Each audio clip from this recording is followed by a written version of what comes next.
Professor Keith Hipel is University Professor of Systems Design Engineering at the University of Waterloo, where he is coordinator of the Conflict Analysis Group.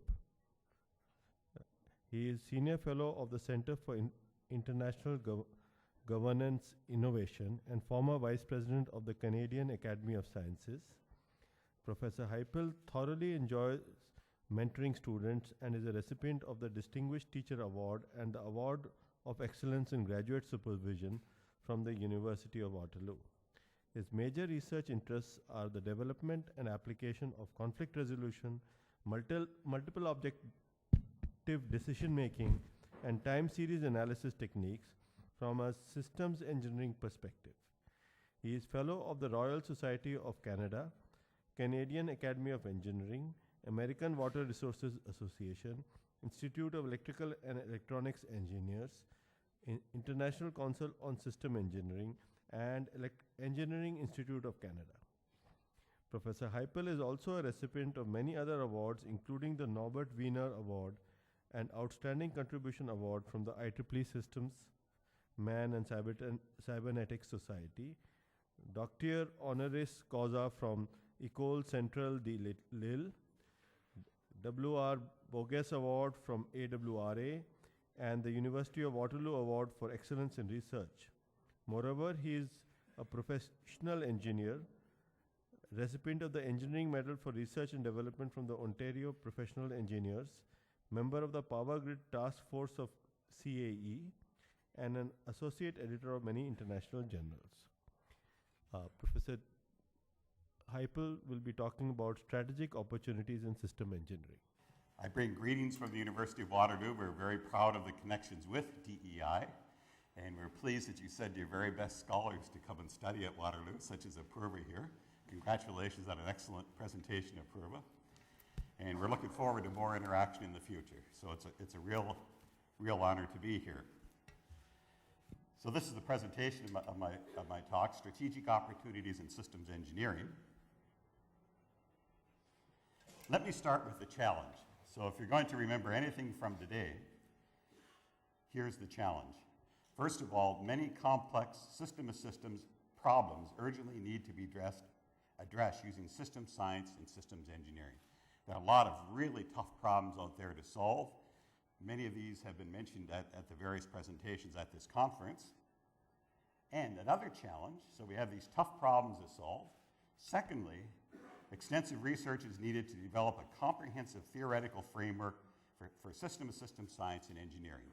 Even though there are a lot of wonderful models that have been developed with a good mathematical basis, there still really isn't an overall, let's say, comprehensive mathematically based approach to systems of systems engineering. A lot of really good theoretical work to be done, and of course this can be inspired by the many tough problems we have to solve. So in a nutshell, that's sort of the essence of my presentation today. Many tough problems for us to solve. Let's get at it because they have to be solved soon. And secondly, there's a lot of really good work that can be done in the development of systems methodology as exemplified by the papers that have been presented at this conference. What are some of these problems that we have to take a look at? Well, overpopulation, inadequate transportation, unsustainable energy practices. Mojam Shidi is actually a co-author on this.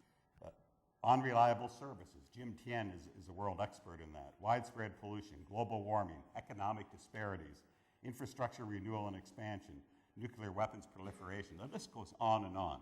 There are these sort of global, large-scale problems, but there are also problems that exist at other scales too that are also very important.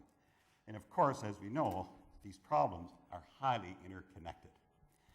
Now, they kindly made a copy of a paper here. I don't know if you have one there, but if you take a look, it's divided really into two main sections. What we try to do in this paper, sort of motivate our discussion for the general methodology. If you look at page 726, section 2, application domains. Now in that section, we actually take a look at 4 different applications domains. There are many, many more. That was just an example where a systems approach could be used. The inadequate transportation, this is actually addressed by Chip White, who's a well-known systems engineer in the United States. Mojam Jamshidi, he took a look at military-type problems that exist right now. Jim Tien has a wonderful approach, a systems engineering approach to service systems, which you'll enjoy.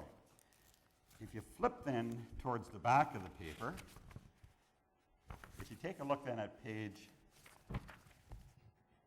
735. On page 735 there, that's where we get into research methodologies, and we sort of categorize it according to the name of the Systems Man and Cybernetics Society. So what are some of the systems methodologies that we need?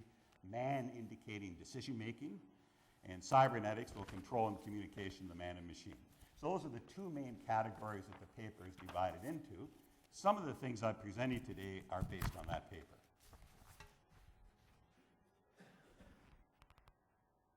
So we have these tough problems. We need better methodologies for tackling them. Let me mention sort of an overview of what can we actually do in terms of governance. And here's what we think. First of all, in terms of a philosophical basis, these problems are so tough and interconnected. I think a good overall philosophy is a system of systems perspective of looking at these problems. They're highly interconnected.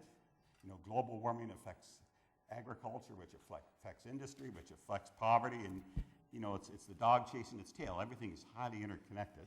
So we do need that system of systems approach, and integrative means we do have to look at those connections. Another thing is adaptive. We have to be adaptive because we're not completely sure what's going to happen next. We have what are called emerging properties, as you know. Surprises jump out of the box. For example, the ozone hole was not expected over Antarctica many years ago, and luckily some scientists discovered that hole. There are lots of problems because of our overcrowded systems on this planet that are going to jump out, and we're going to have to be adaptive so we can respond to these in more or less a proactive way. Participatory reflects the value systems of the different stakeholders. I think the days where we put together these systems that it really only represents one group really are over, because I think people are getting smarter. They realize that we have to be fair. Also, people have very good ideas. So the World Trade Organization rules, for example, it's clearly unidimensional. Profit maximization for the big corporations. Absolutely zero in there about social values, zero in there about environmental problems. That's the way the system was designed. So we're going to have to design it to reflect the stakeholders who are involved with these systems. And finally, we want to achieve desirable systems goals such as resiliency, sustainability, and fairness. That's the advantage of having sort of a systems of systems philosophy. These nice values are almost intrinsically reflected in these systems. Do we want to have a society that's based on some, economic ideas, such as what happens with the market, and we try to worship the market as if it's a value to follow? I think we want to take a look at this from a systems point of view and make it such that it reflects these very important values for society. So in a summary, that's sort of the responsible governance that we're thinking of overall to tackle a lot of these global problems. It's going to be tough, but there's going to have to be a radical change in the way we do business. We have no other choice, because of the fact that we're pressing so hard, especially on our physical systems support. And as you know, you're all aware of global warming and a lot of the problems that are occurring right now. So that's a summary then of how we could respond, and all of this, I think, requires people like you who are in this room right now who have that systems philosophy for solving problems. Here then is our team. This one was taken in Taipei. Let's see here. Yeah, here's Jim Tien. He was almost president of IEEE, just missed out, but he's done excellent work in service systems more recently. Mo Jamshidi, who's been here, he's done a lot of real work and good work in establishing a systems engineering approach. Right here, he's an American who looks at transportation problems. Professor T.T. Lee, he was president of the university in Taipei, and this is another colleague. So we had a meeting, and this was 2007, I guess, in Taipei. We had about 300 people who came to our presentation. We were trying to elicit ideas. What do you think a lot of the key problems are? And we discussed it with our colleagues, both at these panel sessions. We had one in Taipei and then later in Montreal, to try to give us ideas. How can we put together a document which then resulted in this paper for which you have a copy? So this is the contents of the presentation. The first question that arises, what do we mean by systems engineering? Well, the way to perhaps look at that problem is to ask the experts. So I did a survey a few years ago, and I'll give some of the definitions on the overhead here. I won't give all of them, and you're welcome to have a copy of these overheads afterwards. Then we'll take a look at a few other issues as given in the outline there. And I'll try to point out some strategic opportunities, maybe perhaps looking at some examples. So, systems engineering. Well, one of the most famous people alive today is Professor Andrew P. Sage. Here was his definition when he responded to me. Holistic approach in problem solving that relates interacting components to one another. Notice the word interacting there. He also gave a more complex definition here. I'm not going to read that, but let me just point out a couple of components in his definition. Notice stakeholders, extremely important. We have to look at stakeholders to reflect their value systems in whatever we do. Let me just see here.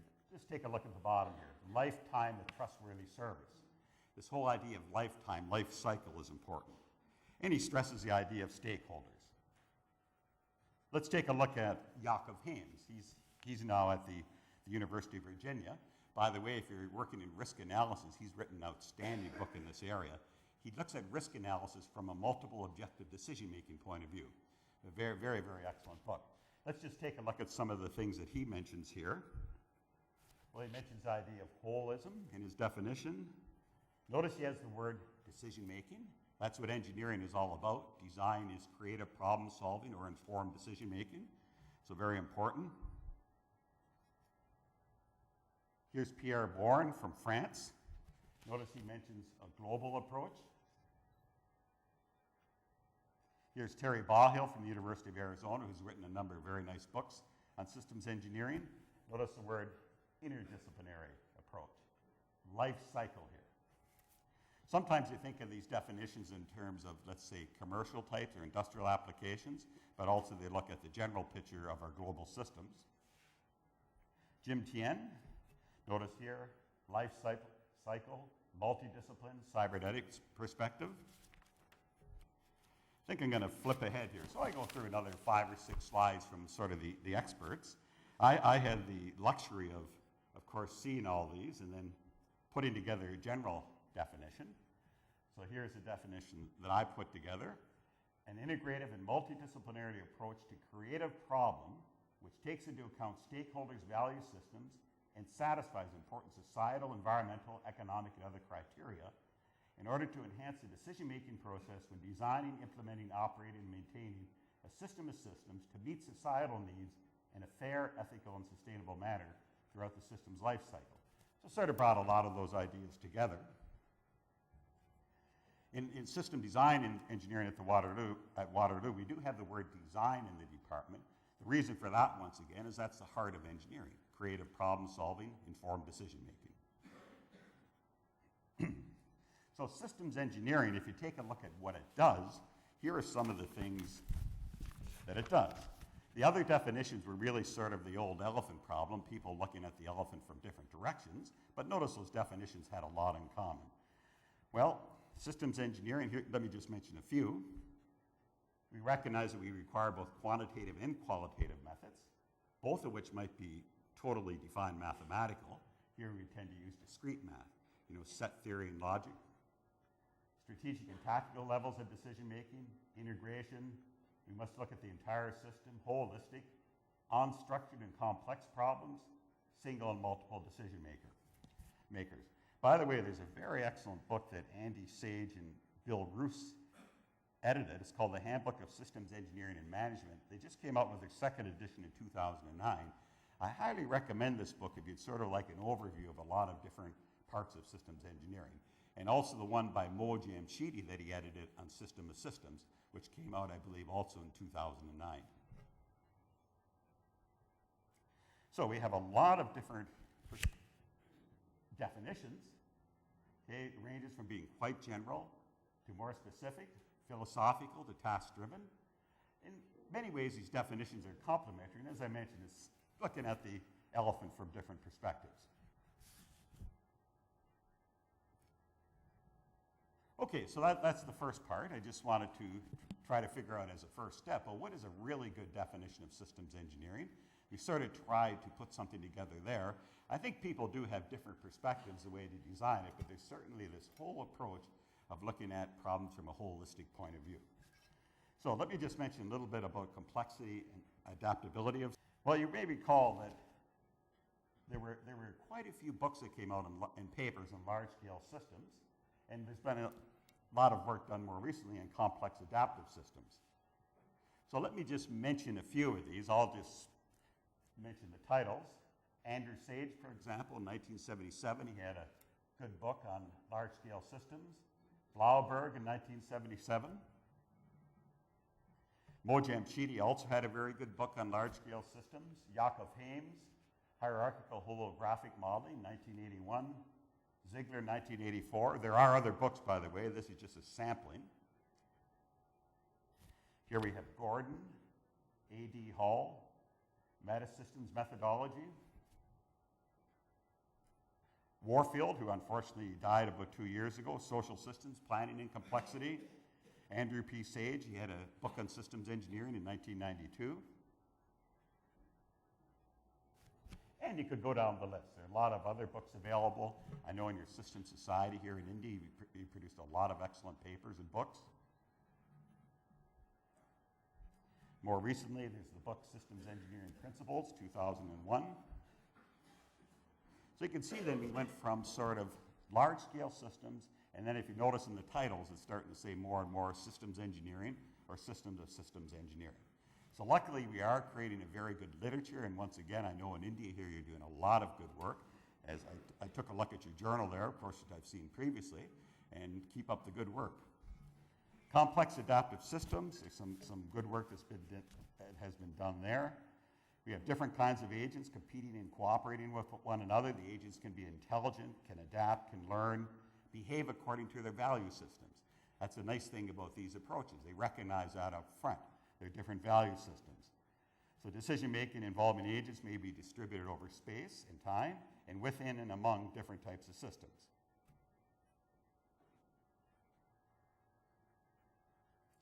So this is, I guess, a more recent concept, system of systems. I think this provides a solid paradigm in which to build methodologies and techniques in systems managed cybernetics. There are alternative labels for this. Sometimes we refer to them as federation of systems or systems family. Here's an example if we drew a graph of, let's say, a system of systems. I hope you can see it there. Here then we have our environmental system of systems. And within that, we have our societal system of systems. And over here, our natural system of systems. So notice here, let's say within the societal systems, we have our energy production systems, industry, agriculture, services and infrastructure. Notice the connections here, they're all highly interconnected with one another. And it indicates here that, of course, there are a lot more than what I've listed right here. Over here, then, let's say under natural system of systems, you have the atmosphere, the biosphere, the hydrosphere, the lithosphere. These are all highly interconnected. Now, what happens, of course, with our societal system of systems, we take resources from the natural systems. Unfortunately, there are byproducts that we dump back into the natural systems. And of course, as we know right now from heavy industrialization in many parts of the world and very high populations, we're overburdening this natural system here with our byproducts and, of course, extracting too many resources. Down here, then, we have these squiggly arrows, societal induced effects. What we're doing today is having adverse effects on our own systems that we design. We have this feedback coming back, which has very bad effects. And also, for the first time, let's say in human history, we're having very significant effects upon the natural environment. So we really have to start thinking more and more as the natural environment being a key player in all of this. We have to take into account, let's say, the values of the natural environment. So that's just an example of a simple diagram of a system of systems. Of course, if you have this overall perspective, you can put the problem into perspective much more readily, and you can explain and discuss it with others as you try to come up with solutions of various problems. I think I'll skip this next slide here. So what are some of the characteristics of system of systems? Operational independence of each individual systems, managerial independence, often geographical distribution of individual systems. It's often large. This whole idea of emergent behavior.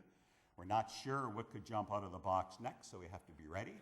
Since we're tampering with the system in so many different ways, what will be the emergent behaviors, evolutionary development, self-organization, adaptation. There are a number of papers that are referenced here and also given in that paper of people who gave these underlying definitions. And of course, the most recent single volume on this is the book edited by Mo Jamshidi. So once again, let me just put this slide up that I showed earlier on. To have responsible governance, I think we do have to look at the system-assistant perspective. We can no longer think in silos. We have to be integrated because they're interconnected. We have to be able to adapt. We need an adaptive approach to looking at problems. Participatory, we have to consider the value systems of the key stakeholders, including nature. And then, of course, we want to achieve desirable systems goals. Now, if you take a look in that paper that you have there that was passed out, the last sentence in the abstract, let me just mention something about the methods before I go on with the next slide. So what we say there, the methods must be refined and expanded to meet the changing needs of the 21st century, from a system to a systems vision, from a disciplinary to a multidisciplinary outlook, from a mass production to a mass customization focus, from a steady state to a real-time perspective, and from an optimal into an adaptive approach. And what was interesting at this conference here is how does the ideas from quantum theory fit into all this? Well, in many, many different ways. For example, we're going to have a lot of measurement systems to check what's happening, let's say in the economy, the environment, or elsewhere. There's going to be a lot of data collected. You can imagine that we'll have the need for these quantum computers that are coming out so we can process these decisions, and we may be forced to make decisions in real time because of the fact that we're having such an effect on the systems around us. I was impressed by this whole idea of how can we relate the way we think right back to the physical aspects of our brain, and I really enjoyed the presentation by Professor Hammeroff and others. Is there a way then we can improve our decision-making models by looking at the connections with the way our brain actually thinks? I could see some good improvements there on the types of systems decision models that we develop. And the list can go on and on. There'll be a lot of technology that's developed that we need for our various activities as we live responsibly within these system of systems. So there's been a lot of key system of systems methodologies. I just put a few up here. I think there is a need for an overall encompassing approach, let's say, that goes beyond than just general descriptions to bring everything together. Okay, as mentioned at the bottom of this slide. There are related disciplines to systems engineering, operations research, automatic control, industrial engineering, you can go on and on. Sometimes they think we have an identity crisis because we don't connect up specifically with an application area like some of these others do. We're sort of taking a look at systems problems in general.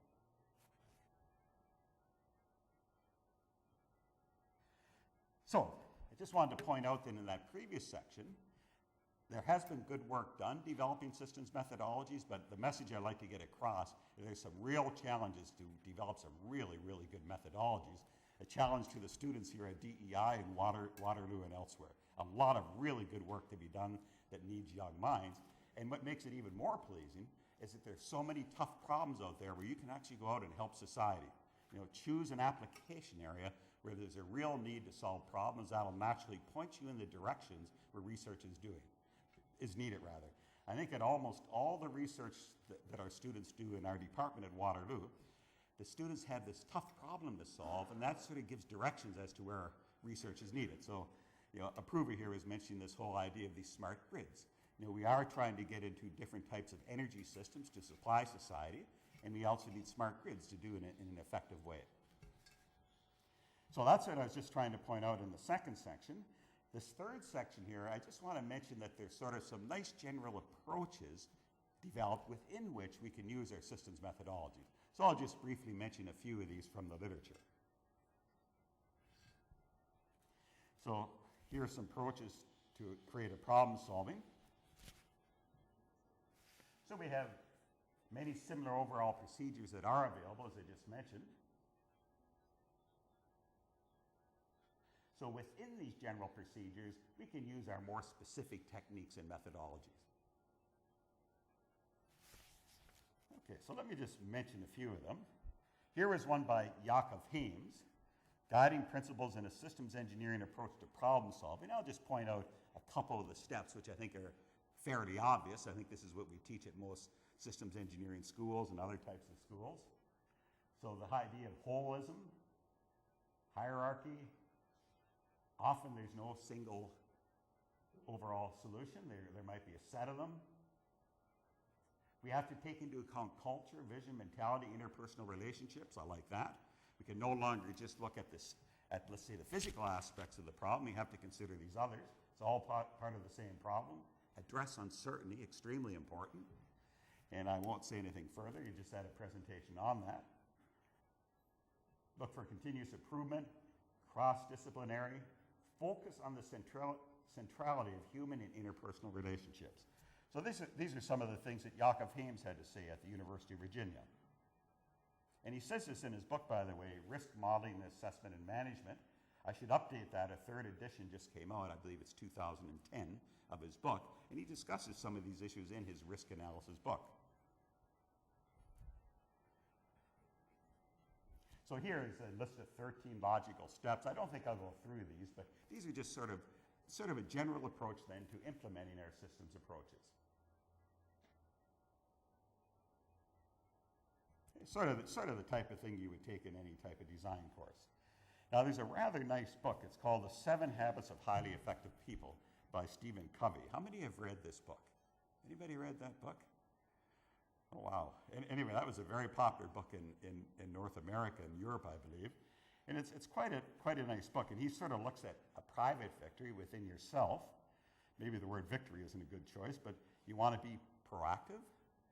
You want to begin with the end in mind. In other words, what are your goals? What direction are you going in? First things first.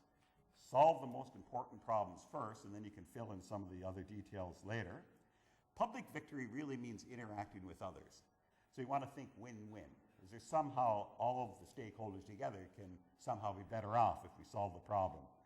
Seek first to understand, then to be understood. Well, understand what the other side is thinking. Very wise thing to do, but often our politicians ignore this and somehow synergize. So when you think about it, this is sort of a systems approach to taking a look at problems. And actually Jakob Hames and Schneider, they wrote this paper in 1996 where they were comparing a systems approach to the 7 habits. So I just point that out, especially for the students here. You might find that book rather interesting to read. So once again, fairly obvious general steps within which we can apply our specific techniques. Starting the problem, investigating alternatives, modeling the system, integrating the system, launching the system, assessing performance, reevaluation. And there are, by the way, many other nice books available that give the general approaches into applying these things. I tried to give an overall approach how we could use this in governance. These approaches that I just mentioned are probably a little bit more smaller level types of problems. Okay, let me just mention a little bit about the history of systems engineering. And there are a number of books where you can read up on this. For example, Jakob Hames' Risk book has a very nice history of systems engineering. And in his book, he claims it goes way back to Plato, Aristotle, Leonardo da Vinci. He drew a very famous diagram, I think one of the first diagrams drawn by a European, and it was the hydrological cycle. You know, water in all its forms. It goes into the atmosphere, into the rivers and lakes, the groundwater, into the ocean, evaporates, goes back again. So you have what's called the hydrological cycle. That was Leonardo da Vinci. Sir Isaac Newton, Hegel, and others here. Then getting into more recent times, here are some of the names here. And we could expand this list. The people sitting in the room right here, Professor Sitsangi and others, have contributed very significantly to these whole ideas.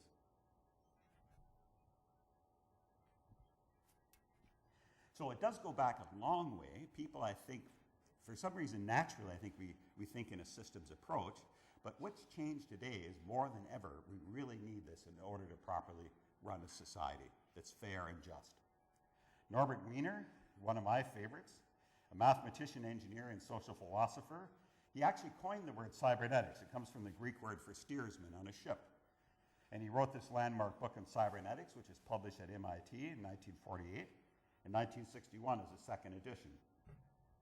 So cybernetics, as I think everybody in this room knows, is control and communication in humans, nature, and machines. Cybernetic systems are a special case of systems displaying self-regulation. And cybernetics and control theory, I think you can think of both of these as being part of systems engineering. It was part of the development of this field. So today's cybernetics is an interdisciplinary approach to organization, irrespective of a system's material realization. It goes beyond than just looking at physical systems. Risk modeling, assessment, and management. In the classical way, risk is defined as a measure of probability and severity of adverse effects. Hames, I like his approach. Risk assessment and management are a key component of the overall decision-making process and follows a systemic, holistic approach, and he follows a systemic, holistic approach for addressing risk. He just doesn't take a look at it as a probability, an estimate of some bad event happening, and then of course the hazard. He sees this within the overall decision-making picture from a systems perspective. So it's just one of the things that we can consider when we take a systems approach.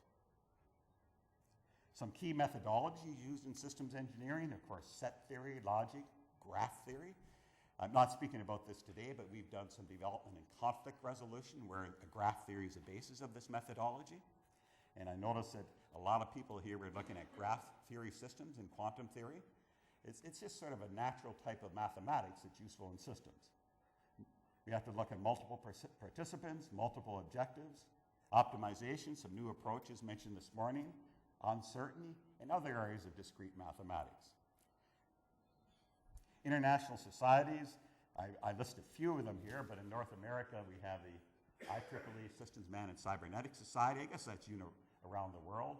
There's one in Taiwan, International Council on Systems Engineering, Society for General Systems Research, the various societies here in India.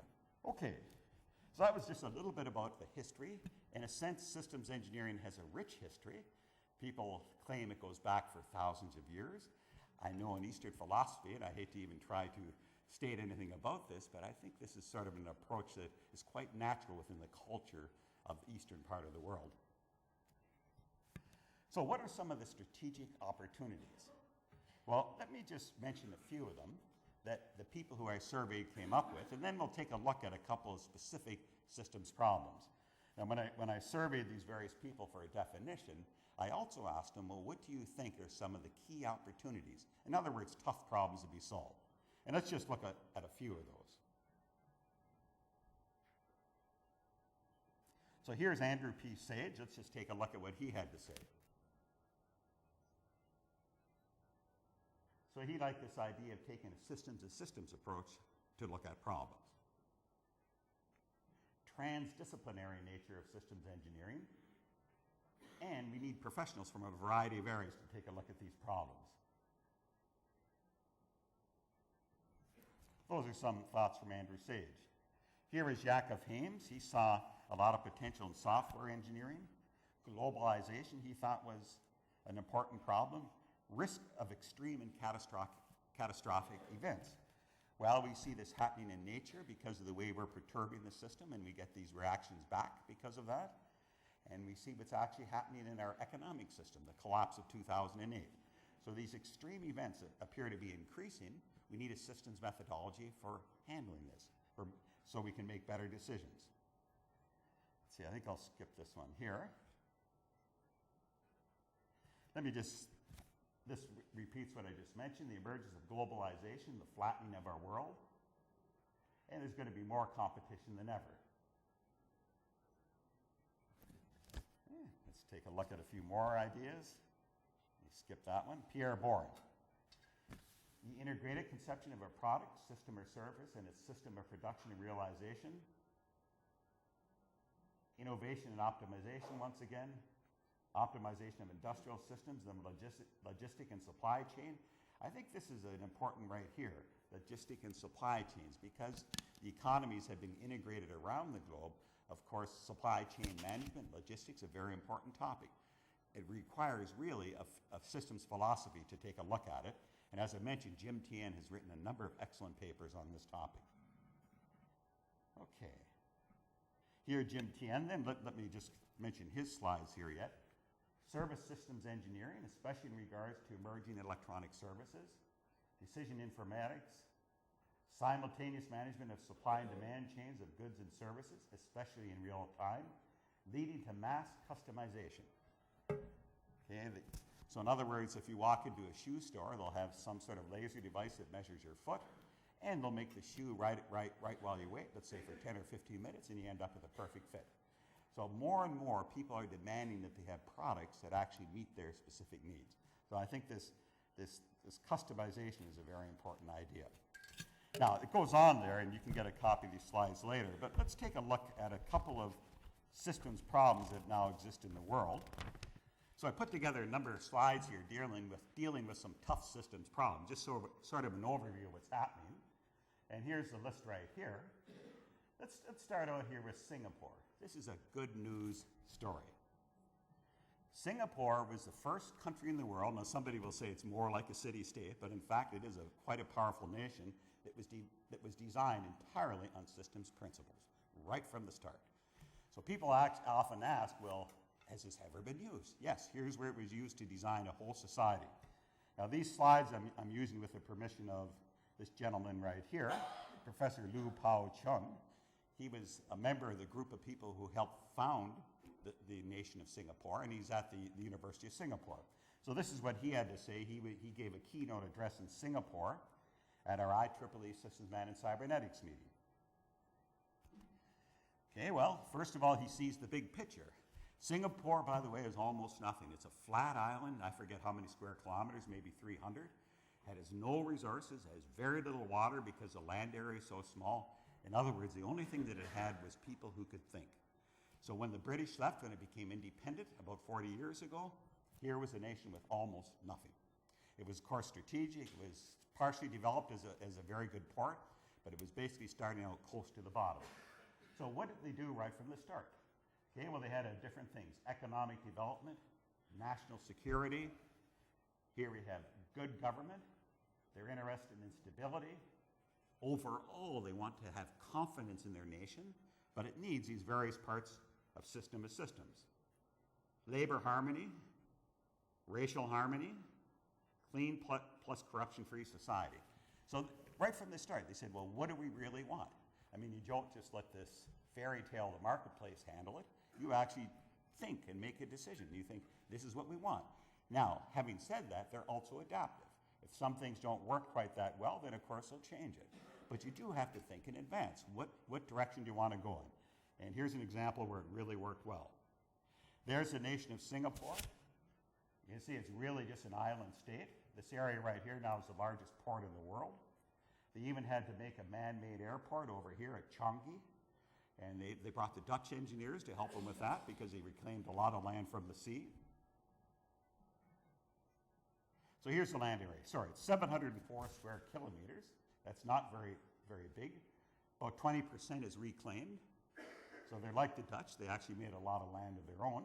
Population close to 5 million, of which 3 million are citizens, and there's the GDP, gross domestic product. So if you take a look at the overall map, you can see that, well, here's Malaysia, Indonesia here, and you can see it's actually quite a small piece of land. So how do you create meaningful lives for your citizens? Well, you take that systems approach.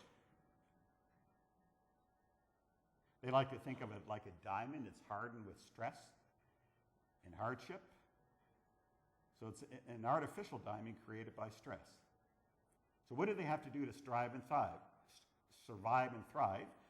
Agility. They thought this was an important type of systems property that they wanted in their nation. Decide quickly, implement quickly, change course quickly. Now these aren't scatterbrain decisions. These are decisions that are very carefully thought out. And they also recognize you have to be proactive, but also adaptive. Integrated. You know, we mentioned that earlier. Way back then, these people thought of the idea of everything has to be integrated. Within organization, across organizations, over time. Open. Open to talent, open to investment, open to new ideas. Instinct for survival, helpful and relevant. What do they want to do overall? Achieve happiness, prosperity, and progress for the nation. They're trying to create meaningful lives for their citizens. So here's 3 examples of large-scale systems. Within Singapore, we have our social system, national security system, economic system. Notice the overlap. They recognize that straight away. Water. 700 square kilometers. Singapore does not have much water. They do get rainfall, so they're, of course, capturing as much of that as they can.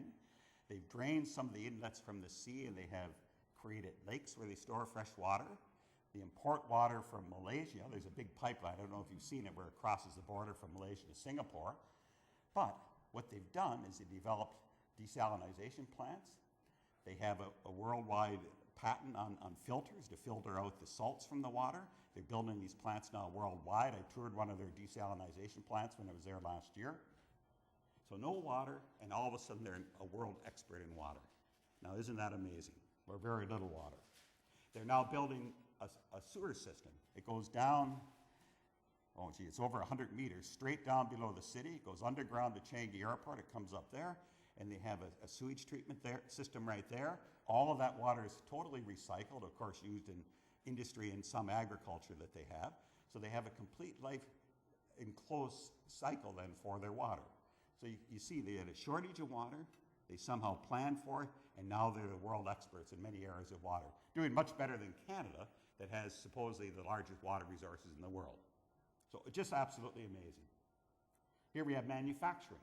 They recognize this is an important component of any society. So is information technology and the new ideas, but you'd never get out of manufacturing. That's a big mistake. That was our mistake in North America. They downgraded the importance. Education, that in many ways is the center of everything. Huge resources into education. People development. Let me start with another example first, and let's flip ahead. So I wanted to start out with the good news. There's an example of using a system of systems engineering approach to design a society. So let's look at the US medical system. Now, in a sense, I perhaps shouldn't be using that because I have some American colleagues here, but I think that's been so widely publicized by the Obama administration and others. There are problems with the system. About 50 million people have no insurance whatsoever for their medical care, and it's extremely expensive. So in other words, it doesn't really deliver well to society as a whole. They have some very good experts in the medical area, world-renowned, but is it getting to the citizens of the country? So you might argue, values run everything. You know, in the physical sciences, we have quantum theory, Newton's laws, and everything else. In the social world, it's values. That's what creates movements. People and groups are striving to try to improve themselves and lives, and it's their value systems that drive them. And so when we design a system, we got to have the proper values. Well, the underlying problem with this, it has a distorted value system. Profit maximization over people being sick. You know, when you sit back and scratch your head, what a crazy idea. The sicker you are, the more you pay. I mean, does that sound sensible? So you could argue that's very unfair, this particular component of society. So now, I'll say the German and French and the Canadian and Japanese too, they're quite similar. We would argue from our point of view that it has more of an ethical value system, and here's why. It has universal coverage. Right away they say up front, this is for all the citizens of the country. You don't get medical care because you make 5 times as much money as I do. You're a value system of this country, and sometime you will produce well if you're treated properly. Now what it really boils down to this is this. It's equal risk sharing. What we're saying is that, of course, you have to have money to pay for it, so everybody has to contribute to the system, but we all roughly pay the same. Now, practice isn't quite like that. People who make more money pay a bit more, but roughly saying everybody pays the same. That's called equal risk sharing. It's nothing to do with socialism. It's nothing to do with capitalism. And often they bring in these extraneous ideas that have nothing to do with the argument whatsoever. What are the values you're building into the system? So I would say that the German, I should have put Japanese here too, French and Canadian, they have this whole idea of equal risk sharing. So everybody pays the same. And we think it makes a more robust society. In the United States, for most of the roads, you know, everybody pays taxes, it pays for the roads. It's a common resource. Well, you can have a similar idea for your medical system. So let me just skip this slide right here. This one here, that you can see, the United States has by far the most expensive system in the world. Just take a look at it right here as a percentage of GDP, and yet there are 50 million or so who aren't covered by insurance. So what are the insights here? An equal risk-sharing university coverage medical system can be designed as a public system, It can be designed as a 100% private system or a mixed system. In Canada, it's more of a private system, but what happens is the government collects the money rather than having all these small insurance companies do it. The government collects it, and then the individual physicians get paid directly by the government. And after it was brought into effect, they loved it. The physicians got rid of the insurance companies, they got rid of the lawyers, and gee, they could really concentrate on their work and serving their patients. So Canada is closer to the private, but there's a little bit of public part in there because they collect the money. So you could design a system that's equal risk sharing, and it doesn't matter what type of economic system you use. You make sure that the system's goals are met. If they aren't, you shape up the system. Bring in more regulations if it's a private system, but you make sure that the overall goals are met. Okay, so once again, equal risk sharing and universal coverage. So that's an example where I think if you get the values right, you'll design a better system. So decide upon the underlying values. What do you really want? Design a system that works in practice according to the culture, tradition, and other factors. Compare the various implementation designs according to criteria that reflect the underlying values. And you can improve the system according to performance criteria. You know, the systems approach, we believe in being adaptive. So let's say you honestly try to design a really good medical system, but it, for some reason, doesn't work. Well, then you're adaptive. You correct it to try to make sure it goes towards the system goals. So that's an example right there. Well, let's maybe look at the financial system, the collapse of 2008. So our financial system in North America, Canadians are part of this too. Luckily, we're quite as bad as what happened in the United States, but we need a lot of improvements. So in a sense, the value system is in reverse. Society serves the system. You ever heard anything so ridiculous that you have to do these things so that the market can thrive and prosper? Well, I think it should be exactly the reverse. But yet we believe that nonsense, and we hear it said again and again. So the financial system should most certainly serve society. And it's unethical and unfair to individual citizens. The middle class in North America is being badly mauled by the system that we have in place. So what happened in the financial system? Well, there were removal of regulations protecting society. So what we ended up, there's a very famous expression that we have in English. You had the fox guarding the chicken coop. Well, what does a fox do when the chickens are around? It eats all the chickens. And that's sort of what happened. The greed of the system just sort of gobbled itself up. So the system then collapsed from greed and indigestion. From a systems point of view, what you really did is you removed robustness from the systems. You needed those regulations in place to make sure then that the financial system was serving the citizens of the United States and citizens of the world, because a lot of these banks are international. So you got to get the values right. Let's take a look at a little bit more detail here.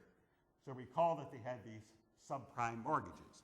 This is, and we have an expert here who knows much more than me, Carl. I see him smiling. This is the situation where, let's say, the people who work for these companies, they want to get a lot of business. So Joe Blow is walking down the street. He has 25 cents in his pocket, and he says, well, you have enough money to have a huge mortgage. We won't charge you any rent interest right now, or almost none. And then by subprime, it means that the interest rate is below the prime level. But then after 5 years, lo and behold, the interest rates are jacked up very high because they have to make up for the interest they lost, and plus the big principal that you borrowed from them. So this is what was called subprime mortgages. They wanted to look good in the short term to make a lot of money for themselves, these sellers and these corporations, but this created big problems for society. Now it ended up that these subprime mortgages were traded globally. They actually put them together as packages that you know, people could buy, and they were buried in these packages. Some people didn't even realize they were there.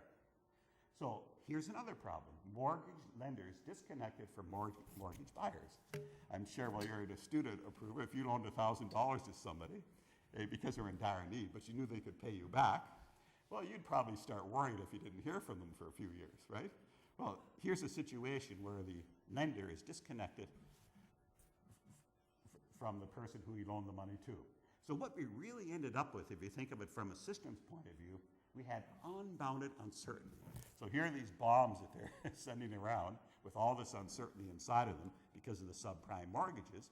And then when this whole rotten thing came down, of course, people were caught, got to watch the expressions they use, with their clothes off around the world. I mean, there it was. It was totally exposed. But it's almost laughable and obvious when you think about it from the start. And I'm sure you could sort of sit back and take a look at some of the things that we're doing in society which are clearly wrong, such as the way they're handling, let's say, the Kyoto Protocol and negotiating for getting down the carbon levels. I mean, there's a lot of game playing going on here. And it shouldn't. They should be out there to really solve the problems, not just to try to have a tragedy of the commons where each individual country is grabbing resources for themselves. Okay, so from a systems point of view, quite often, you can take a look, and this is pretty obvious that this system. So we have then the market collapse of 2008, a direct result of shoddy regulations, but it's an opportunity for infrastructure renewal and expansion. So hopefully in North America, maybe we can take advantage of this and really do something worthwhile. There's a slide with the aging architect, the aging infrastructure. When we have these tough problems, let's say like global warming, which is a very serious problem. We know that things are going very badly. There's direct evidence that's indisputable, such as the melting of the ice cover in the Arctic, the rising sea levels. There's some areas where there's a lot of uncertainty involved, but certainly we're going in the wrong direction. The train left the station, all the scientists who work in this area agree to that, the ones who are credible. And so we have some very, very tough problems. Now, how do you solve this? Well, one thing that the people who caused the problem came up with, they said, well, let's have the cap and trade. So here we have the Fox now presenting a system that didn't work when they were applying it to their own system, to the financial area. This whole idea of trading on the stock market. So that what they say is, well, let's have this, we'll trade permits to pollute. I mean, right from the start, it sounds like a bit of a crazy idea that you actually trade things that pollute. So they want to make money off pollution. That's one way to look at it. Now, one person who came up, I thought, with a reasonable suggestion, he's an American, James Hansen, and there are a number of others, and this to me sounded like a possible workable solution for climate change. So let me just mention this one. Just a quick overview. I have the reference down here. Well, first of all, you tax carbon at its source or point of first sale. Extremely easy to do. We have oil coming out of the oil sands. There's Saudi Arabia. We know where the coal comes from. So you tax it right away. There's no getting around it. You do have to tax carbon if we're going to control it. By the way, cap and trade is like a tax too. They claim it isn't. But as soon as it really does boil down to a tax because you're going to have to pay more. Simple as that. Okay, so we tax it where it first comes. Now here's the interesting part, and this I think is very workable. Distribute 100% of the tax uniformly to citizens. He gives a nice example in his book. Now I forget what the increase in tax per ton was, but let's say it was $15 extra a ton. That then would result in every citizen in the United States after a year getting a check for about $8,000 or $9,000.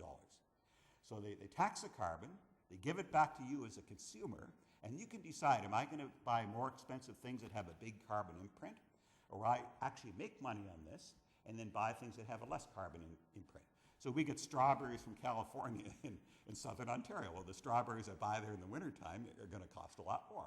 So I'll think twice about buying it. So I think it's just a superb idea, very easy to implement. We have the government infrastructure in place. They can easily collect the taxes, cut a check at the end of the year. Why should they give this to the people who caused the problem on a system that's never worked? The cap and trade has never worked. It's a system that's fundamentally flawed. So here then we can negotiate. Now here's the interesting part right here. Well, now I'll have to scold India a little bit. I've said some bad things about Canada and the United States. Well, India says, well, we didn't create this mess. Why should we be cleaning up the carbon? Well, a couple of responses to that. China gives the same argument too, and many other nations. A couple of responses. Number one is the problem is so serious, that argument doesn't hold a lot of water. Do you want to continue destroying the system? On the other hand, it's the idea of fairness. That's why they're saying this. We should pay less now because it's not fair. Let's say Europe first, followed by North America, started polluting, putting the greenhouse gases in the atmosphere. Well, what's nice about this is you negotiate a level of tax for each nation. The whole idea then of liability. Okay, you haven't polluted as long. Initially, you can pay a little bit less, but you're going to start paying right away because you have to recognize this is a tough problem. Then perhaps over 10 years, it goes up to the same level in the other country.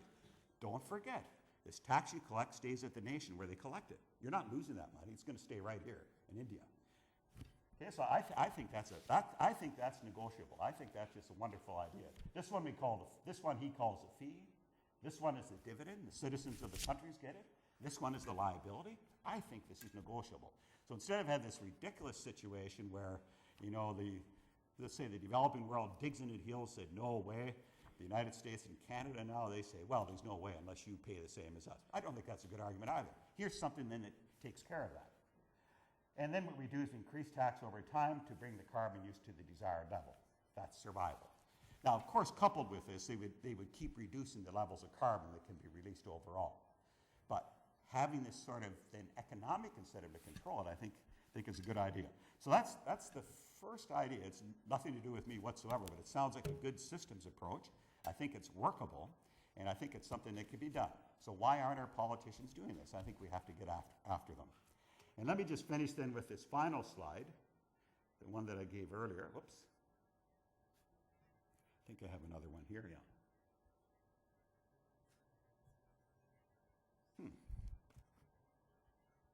Let me just flip back here. Yeah, this one right here then. So just sort of in summary then to close off, the message I was trying to get across is there are a lot of really tough problems out there that let's say our young people here could solve. Well, us older ones will continue to be interested too, but I think for the young people of the world, there are a lot of really, really good problems to solve. And a number of them were mentioned in the presentations that the students made. Coupled with that, there's a real need for methodology. So if you're looking at, let's say, quantum approaches from a systems approach, which everybody did right here, there's a lot of really good methodology to be developed there. And in general, there's a scarcity of methodology in the systems area. But we do understand the importance philosophically of that systems approach. Now, what I was referring to right here, then this reflects some of the research we've been doing more recently. If we're taking a look at governance as a whole, how can we carry it out so we can actually implement this? And just to repeat this slide, the last one, first of all, a system systems perspective, I think that's a very, very good philosophy. Integrative, everything is interconnected. Global warming affects agriculture, affects industry, and blah, blah, blah. Then what we're really doing is we're achieving systems goals such as resiliency, sustainability, and fairness. You know, once again, here's sort of where values come in. We're heading towards these values, and they can be nicely encapsulated within this sort of systems approach to problem solving. So I think then I'll stop right there. We have learned considering a system as consisting of subsystems. System consisting of subsystems. Yes. Right? Possibly the very idea of consideration of subsystems making the whole system may not have proved worthwhile. That is why another term coming system of systems things. Is it that? Yeah. What was the problem with? But by having that philosophy, they think that if we look at it more from a systems point of view, we know that from a practical point of view, quite often we have these separate systems. They operate independently, then they might cooperate for a while, and then they go independently. Yep.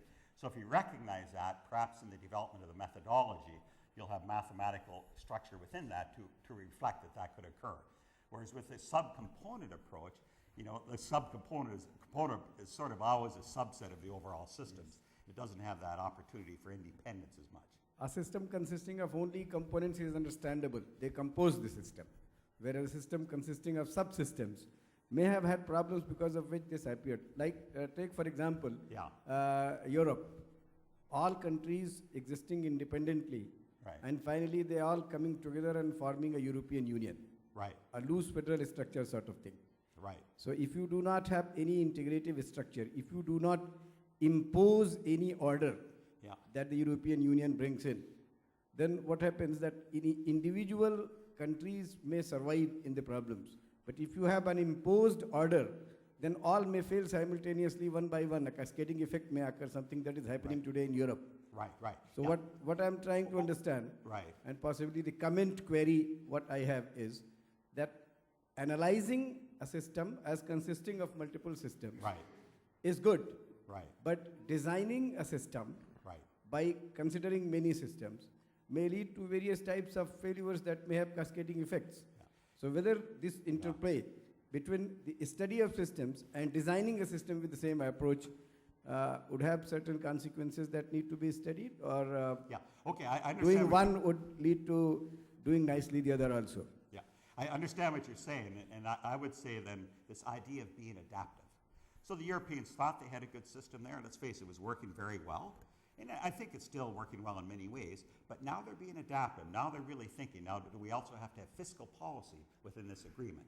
You know, and go beyond that and have some really closer connections without, say, how should I say, not harming, but lessening the culture of the individual nations. So I think the idea of adaptation probably comes into this. Because in advance, we try to do the best we can with all the information that we have, but like engineering decision-making, high uncertainty, lack of a lot of information, lack of things happening similar in the past. So I would say be adaptive. Correct the system, so then it works towards the goals that you're aiming for. And I think the goals in Europe are for the countries to be able to benefit economically together and reach more prosperity.